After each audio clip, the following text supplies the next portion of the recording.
Hello and welcome to Ninja Prep. This is Kapil Goyal, your educator and mentor for PG physics. तो इस lecture के अंदर हम electric flux और गाउस लॉ के क्वेश्चंस डिस्कस करेंगे। एंड जितने भी क्वेश्चंस होंगे वो बहुत अच्छे क्वेश्चंस होंगे।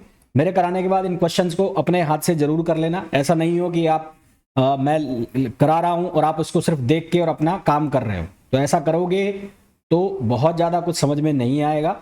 जब तक अपने हाथ से नहीं करोगे क्वेश्चंस को सॉल्व, जब तक तुम्हारे प्रैक्टिस में नहीं आएंगे। देखने भर से सिर्फ चीज़ें समझ में आ जाएंगी, जब तक प्रैक्टिस में नहीं लाओगे तब तक पेपर में एग्जाम में सॉल्व नहीं कर पाओगे। चलो स्टार्ट करते हैं। तो पहला जो क्वेश्चन है उसमें बोला गया है cylinder of radius R and length L is placed in a uniform electric field E parallel to the cylindrical axis. Cylinder के एक्सिस के पैरेलल है electric field. Total flux for the surface of cylinder is given by. तो मान लेते हैं ऐसा cylinder बना हुआ है कोई, ये सिलेंडर है, ये सिलेंडर बना हुआ है, ठीक है, ये सिलेंडर बना हुआ है और ये एक्सिस है सिलेंडर का। तो यहाँ तीन सरफेस हो गई, एक सरफेस ये हो गई, एक सरफेस ये हो गई और एक सरफेस ये हो गई, जिसको हम नाम देंगे कर्व्ड सरफेस। इसको हम क्या नाम देंगे? Curved surface. तो इलेक्ट्रिक फील्ड जो है वो इसके पैरेलल है। तो इसके पैरेलल है तो सबसे पहले तो यहाँ पर एरिया वेक्टर बनाओ। तो इसका जो सरफेस का एरिया वेक्टर बनेगा वो कुछ ऐसे जाएगा। तो सरफेस का एरिया वेक्टर बनेगा तो वो परपेंडिकुलर होगा, ये ds हो गया। और इलेक्ट्रिक फील्ड ऐसे है क्योंकि पैरेलल है। तो यहां पर जब सरफेस कर्व सरफेस के लिए आप कर्व सरफेस के लिए फ्लक्स निकालोगे तो यहां लिखोगे E डॉट ds, क्योंकि एक दूसरे के परपेंडिकुलर है तो ये वैल्यू कितनी हो जाएगी? 0। इसी तरह से इसके लिए जब एरिया वेक्टर लिखोगे तो इसको 2 बोल रहे हो तो इसका जो एरिया वेक्टर है वो ऐसे जाएगा। मान लो इसको मैंने A2 लिख दिया और इसका एरिया वेक्टर जाएगा ऐसे, ये A1 हो गया, ठीक है, ये A1 हो गया। तो अगर आप फाई 1 निकालोगे तो फाई 1 क्या होगा? वो होगा E डॉट A1 वेक्टर। और A1 जो है वो ऑपोजिट डायरेक्शन में आ गया। ऑपोजिट का मतलब है कि यहां पर ये हो जाएगा EA cos 180 डिग्री, क्योंकि इलेक्ट्रिक फील्ड इस डायरेक्शन में जा रहा है, इलेक्ट्रिक फील्ड ऐसे जा रहा है। तो EA cos 180 डिग्री, तो ये कितना बन जाएगा? ये बन जाएगा माइनस EA। कितना बन जाएगा? Minus EA। इसी तरह से आप निकाल लो फाई 2, तो फाई 2 जो है वो पॉजिटिव हो जाएगा, तो ये हो जाएगा EA और cos 0 डिग्री, तो यहां से ये पॉजिटिव हो जाएगा EA प्लस का, और यहां पर किसका है? माइनस का। तो टोटल फ्लक्स आपको निकालना है, टोटल फ्लक्स। तो टोटल फ्लक्स बराबर होगा किसके? फाई 1 प्लस फाई 2 और प्लस फाई 3। तो फाई 1 की वैल्यू कितनी हो गई? फाई 1 की वैल्यू हो गई माइनस EA। फाई 2 की वैल्यू कितनी हो गई? 0, और ये कितना हो गया? Plus EA। तो ओवरऑल आंसर कितना आ गया? 0। तो यहां पर जो टोटल फ्लक्स होगा वो कितना हो जाएगा? 0 हो जाएगा, ठीक है। टोटल फ्लक्स कितना हो जाएगा? 0। नेक्स्ट क्वेश्चन पे आ जाओ। A point charge Q is placed near hemispherical surface without base, without base cylindrical surface with one end open. ये भी ओपन सरफेस के ओपन है। Spherical surface and hemispherical surfaces with base as shown in figure A, B, C and D। In which of the following case the flux crossing through the surface is 0। इनमें से कौन से case में flux जो cross कर रहा है वो 0 होगा? तो जो गाउस लॉ हम पढ़ते हैं वो पढ़ते हैं क्लोज सरफेस के लिए, है ना। तो गाउस लॉ जो है, Gauss law is applicable for close surfaces, is applicable for close surface. तो गाउस लॉ जो है वो एप्लीकेबल होता है किसके लिए? क्लोज सरफेस के लिए एप्लीकेबल होता है। तो पहला जो केस है उसमें ओपन सरफेस है, विदाउट बेस है ना। पहले में विदाउट बेस है, विदाउट बेस है तो ओपन हो गया है, तो ये ओपन हो गया, ओपन। तो ओपन है तो यहां से जो फ्लक्स है वो 0 नहीं होगा, ठीक है। यहां से फ्लक्स जो है वो 0 नहीं होगा। भाई गाउस लॉ क्या कहता है कि phi equals to Q enclosed upon epsilon naught. तो Q बाहर तो है ना, Q जो है वो बाहर तो है, पर यहां जो क्लोज सरफेस है वो बनी नहीं रही है। तो क्लोज सरफेस नहीं बन रही तो आप फिर इसको लगा नहीं सकते। इसी तरह से दूसरा जो है वो भी क्या है? एक एंड पे ओपन है, तो ये भी क्लोज सरफेस नहीं है, तो नॉट क्लोज सरफेस। तो ये भी क्लोज सरफेस नहीं है दूसरा वाला केस, और ये भी क्लोज सरफेस नहीं है, तो phi is not equals to 0 यहां पर भी। तीसरा केस देखो, तीसरे केस में स्पेरिकल सरफेस है, क्लोज सरफेस है, ये क्या बन रही है? क्लोज सरफेस बन रही है। तो बाहर वाला चार्ज तो कंसीडर होगा नहीं, तो फाई इक्वल्स टू यहां क्या हो जाएगा? Q enclosed upon epsilon naught. तो यहां पर भी 0 नहीं है। और चौथा जो केस है उसमें क्या हो जाएगा? चौथे वाले केस में जो ये क्लोज सरफेस है, ये क्या है? ये है क्लोज सरफेस, और क्लोज सरफेस है तो यहाँ पर phi equals to Q enclose upon epsilon naught होगा, और क्यू जो है वो बाहर है तो अंदर एनक्लोज है नहीं कुछ भी, तो ये कितना आ जाएगा 0। तो सही आंसर हमारे पास कितना आ जाएगा, आंसर डी आ जाएगा। ठीक है ना, तो समझ गए। तो यहाँ पर कॉन्सेप्ट का यूज है पूरा पूरा कि गाउस लॉ आपको पता तो है, पर क्वेश्चन में एप्लीकेशन में जब आप इसका यूज करोगे तो उस कॉन्सेप्ट को आपको यूज भी करना है कि जो गाउस लॉ है वो एप्लीकेबल होता है क्लोज सरफेस के लिए। तो ए और बी में क्लोज सरफेस बन नहीं रही है, इसलिए वहां पर जो फ्लक्स है वो 0 नहीं हो रहा है। Next, a long charge wire is kept on Y axis, one end at origin, its linear charge density varies as lambda equals to lambda naught y। इसकी जो लीनियर चार्ज डेंसिटी है वो वेरी कर रही है, lambda equals to lambda naught Y. Find out the electric flux passing through the cylinder. सबसे पहले linear charge density से हम क्या निकाल लेते हैं, चार्ज निकाल लेते हैं। तो चार्ज निकाल लेते हैं सबसे पहले इसका। तो चार्ज की अगर हम वैल्यू निकालें चार्ज, तो चार्ज क्यू किसके बराबर हो जाएगा, lambda into D Y, lambda into D Y. तो इसका इंटीग्रेशन हो जाएगा 0 से L तक, क्योंकि यहाँ 0 से और ये कहाँ तक जा रहा है, L तक जा रहा है। तो Q की वैल्यू 0 से L और लैम्बडा की वैल्यू डाल दो, लैम्बडा की वैल्यू डालोगे लैम्बडा नॉट वाई और ये डी वाई, ये वैल्यू रख दी। तो इंटीग्रेशन करेंगे तो ये बनेगा lambda naught Y square upon 2 और लिमिट लग जाएगी कहाँ से कहाँ तक, 0 से L। तो यहाँ से हमारे पास Q की वैल्यू आ जाएगी lambda naught L square upon 2। ये हमारे पास क्या आ गया, चार्ज की वैल्यू आ गई। हमें इलेक्ट्रिक फ्लक्स निकालना है, तो इलेक्ट्रिक फ्लक्स किसके बराबर होगा, फ्लक्स जो है वो बराबर होगा Q enclosed upon epsilon naught. तो ये हो गया lambda naught L square upon 2 epsilon not. ये किसकी वैल्यू हो गई, ये वैल्यू हो गई फ्लक्स की। तो हमारे पास जो इसका करेक्ट आंसर आ गया वो कौन सा आ गया, बी आंसर आ गया, बी। राइट आंसर कौन सा आ गया इसका, बी आ गया। नेक्स्ट क्वेश्चन में बोला है a positive point charge Q is placed on the axes of disc. एक डिस्क के एक्सेस के ऊपर रखा हुआ है पॉइंट चार्ज है Q at distance 4r above the centre of a disc of radius r। ये पहली कंडीशन है, as shown in situation first. The magnitude of electric flux through the disc is phi. ये जो disc है इससे जो flux जा रहा है इसका मैग्नीट्यूड कितना है, फाई है, ये गिवन है यहाँ पर।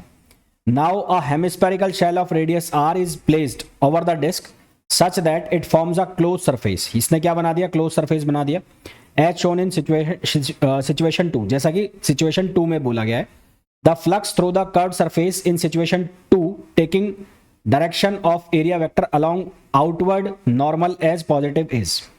देखो ये बन गई है closed surface, ये क्या बन गई है, closed surface बन गई है। ठीक है, तो यहां पर यूनिफॉर्म इलेक्ट्रिक फील्ड की कंडीशन मान लो, क्योंकि ये डिस्क की वजह से इलेक्ट्रिक फील्ड निकालोगे जो इस पॉइंट पर, वो यूनिफॉर्म इलेक्ट्रिक फील्ड आएगा। तो यूनिफॉर्म इलेक्ट्रिक फील्ड वो क्लोज सरफेस में रखा है, तो टोटल फ्लक्स की वैल्यू क्या होगी, 0 होगी। तो ये जो सरफेस है इसकी 2 सरफेस हो गई, ये हो गया कर्व और ये बन गई डिस्क, ये क्या बन गई डिस्क। तो जो टोटल फ्लक्स होगा वो किसके बराबर होगा, फाई डिस्क और plus phi curve, plus phi curve. अब we know that uniform electric field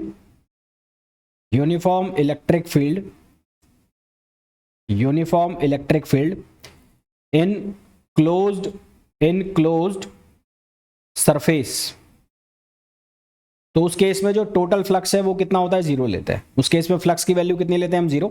तो यहां से phi disc plus phi curve, इसकी वैल्यू कितनी हो जाएगी, 0। हमें निकालना है क्या, कर्व सरफेस से निकालना है। तो फाई कर्व जो है वो किसके बराबर हो जाएगा, माइनस ऑफ फाई डिस्क। और डिस्क के लिए जो फ्लक्स की वैल्यू हमें फाई दी हुई है, तो फाई कर्व जो है उसकी वैल्यू कितनी हो जाएगी, माइनस ऑफ फाई हो जाएगी। तो कर्विलिनियर सरफेस से जो फ्लक्स जाएगा वो कितनी वैल्यू हो जाएगी, माइनस फाई। तो सही आंसर हमारे पास क्या आ जाएगा, सी आ जाएगा। Next, 2 point charges each of Q magnitude are kept at the center of the cube O and vertex A. Find the flux through the shaded face। देखो सबसे पहले सेंटर ऑफ क्यूब की वजह से अगर हम बात करें, किसकी वजह से, सेंटर ऑफ क्यूब। तो फॉर फ्लक्स, पहले तो मैं निकाल लेता हूं flux for the charge at centre, charge at centre, centre पर जो चार्ज है उसकी वजह से। तो उसकी वजह से जो टोटल फ्लक्स आएगा वो कितना आएगा, वो आएगा Q अपॉन एप्सिलॉन नॉट। और ये जो क्यूब है 6 फेसेस से मिलकर बना है, तो इसको हम किसके बराबर लिख देंगे 6 5 फेस, तो एक फेस का हम यहां से निकाल लेंगे, तो ईच फेस का जो फ्लक्स आएगा वो कितना आएगा Q/6 एप्सिलॉन नॉट। ये हो गया किसकी वजह से, ये हो गया सेंटर पे जो चार्ज है उसकी वजह से। अब जो वर्टेक्स पे रखा है उसकी वजह से निकालते हैं, किस पर रखा है वर्टेक्स पे, तो वर्टेक्स पे जो रखा है उसकी वजह से निकालना है, तो उसके लिए हम क्या करेंगे कि यहां मैंने इसको अलग से बना लेता हूं पहले,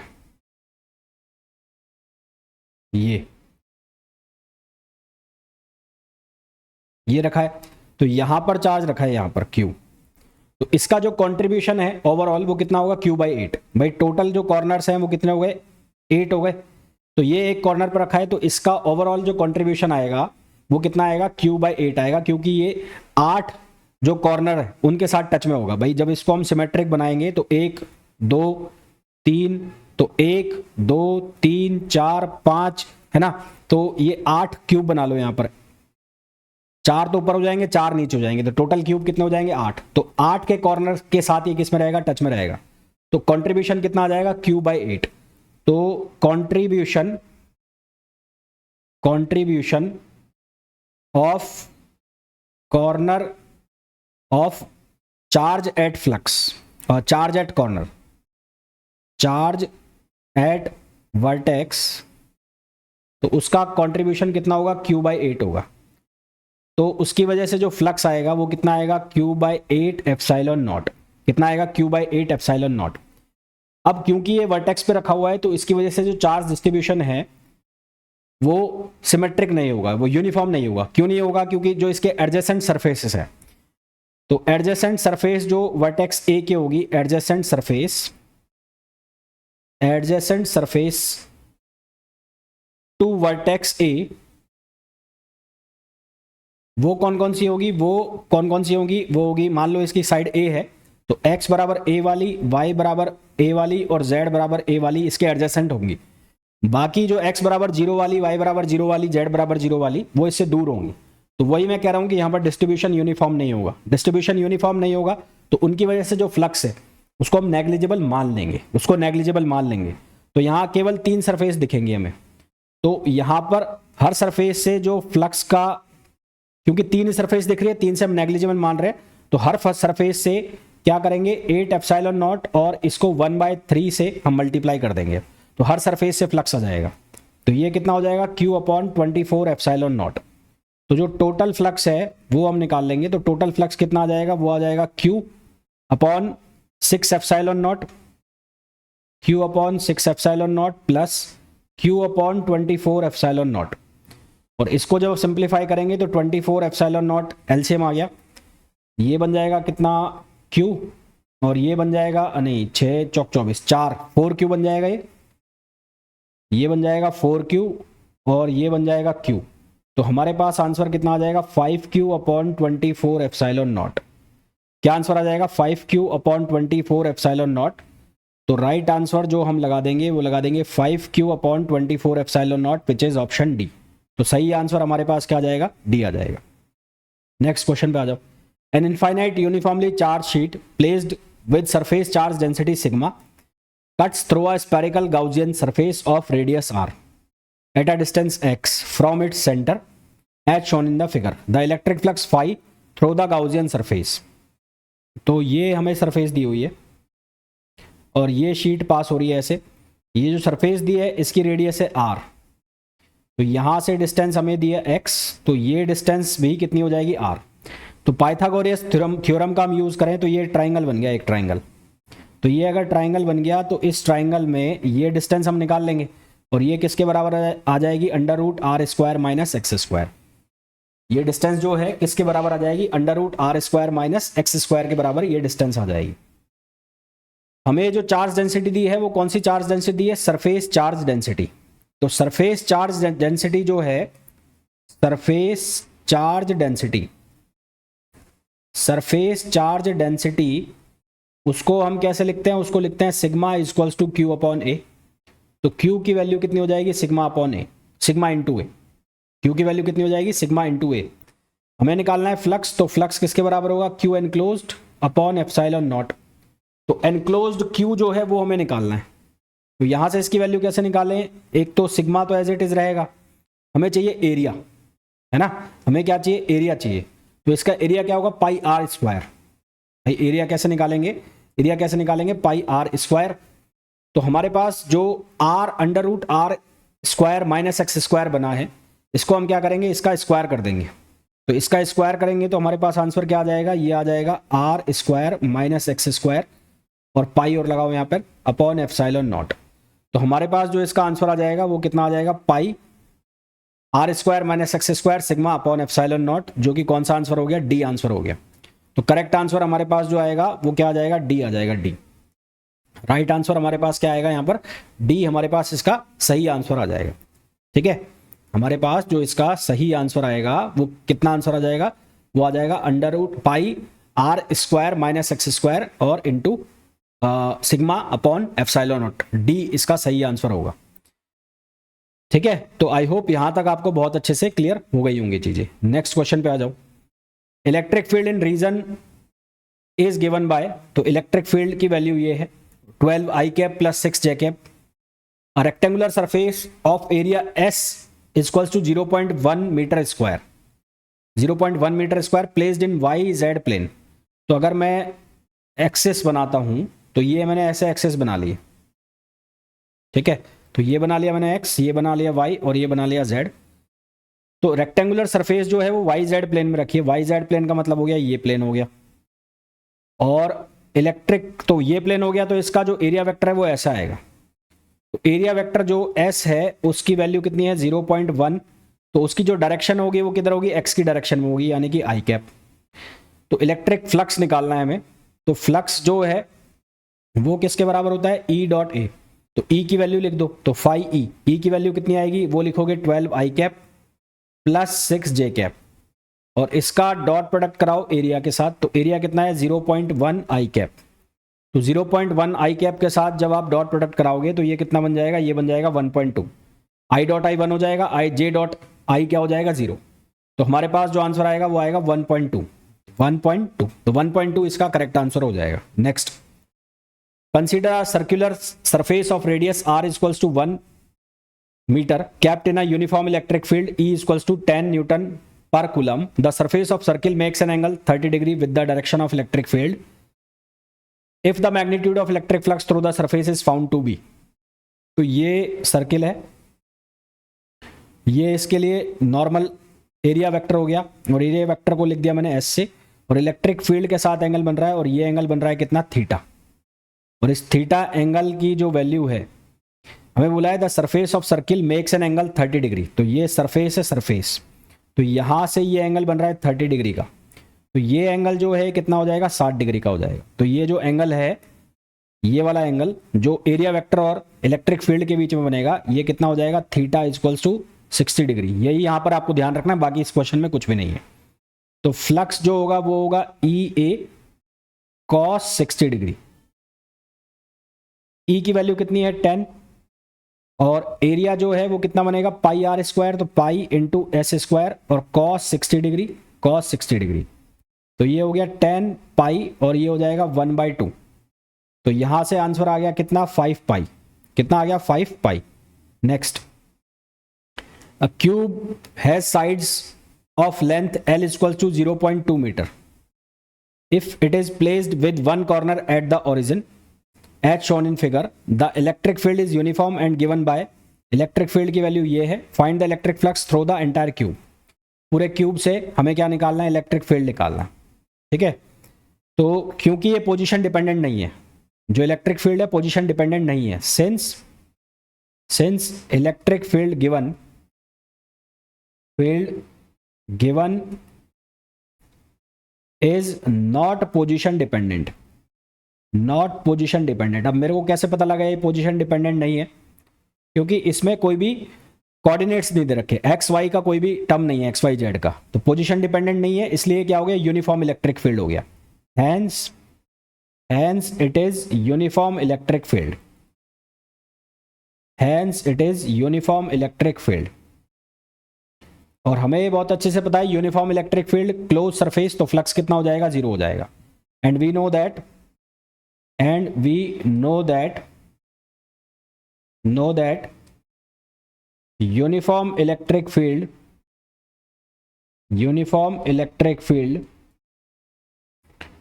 in closed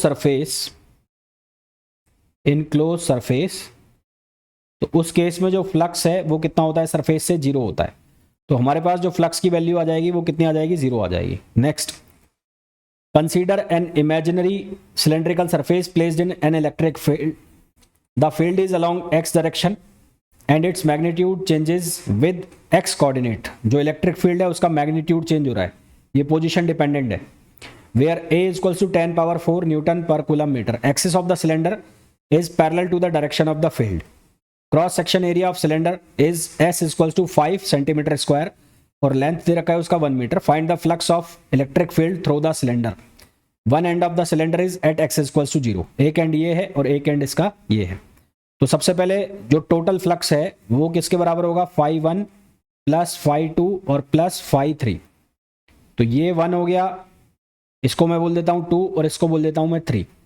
तो φ2 जो है वो तो हो जाएगा EA cos 90, क्योंकि एरिया वेक्टर परपेंडिकुलर हो जाएगा, तो इसका एरिया वेक्टर परपेंडिकुलर हो जाएगा, ये तो 0 हो गया। अब φ1 जब आप निकालोगे तो उसमें लिखोगे E और एरिया वेक्टर डॉट A, तो ये बनेगा माइनस EA, पर E जो है उसकी वैल्यू AX है, तो ये लिखा जाएगा माइनस AX इंटू A। और φ1 के लिए x कितना है, 0 है। एट 1 x की वैल्यू कितनी है, 0 है। तो at 1 x is equals to 0, तो φ1 भी कितना हो जाएगा, 0 हो जाएगा। तो φ1 भी 0 हो गया। तो कुल मिलाकर बचा कौन सा, φ3 बचा। तो φ3 जो है वो कितना बचेगा, वो बचेगा EA cos 0, cos 0 को आप 1 ले लोगे, तो ये हो जाएगा AX और A। तो x की वैल्यू कितनी हो जाएगी, x की वैल्यू हो जाएगी L, x की वैल्यू कितनी हो जाएगी L, और ये हमें एरिया वेक्टर दिया हुआ है, एरिया की वैल्यू कितनी दी हुई है, 5 सेंटीमीटर स्क्वायर। तो इसको मीटर स्क्वायर में कन्वर्ट कर लेंगे। A की वैल्यू कितनी हो गई, 10⁴, L की वैल्यू हो गई 1 मीटर, और एरिया को आप कन्वर्ट कर लो तो ये हो जाएगा 5 इंटू 10⁻⁻⁴।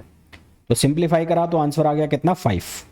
तो आंसर जो आ जाएगा वो कितना आ जाएगा, 5 आ जाएगा। Next question, an electric field given by E equals to 4i cap minus 3y square plus 2j cap pierces a Gaussian cube of edge length 2 meter and positioned as shown in the figure.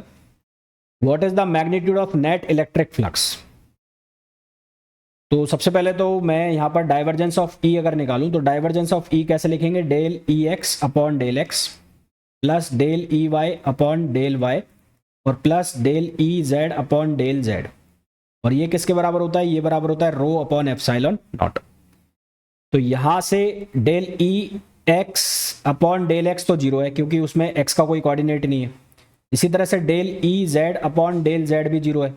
तो बचा क्या यहाँ पर, del EY upon del y, कुल मिलाकर ये बचा।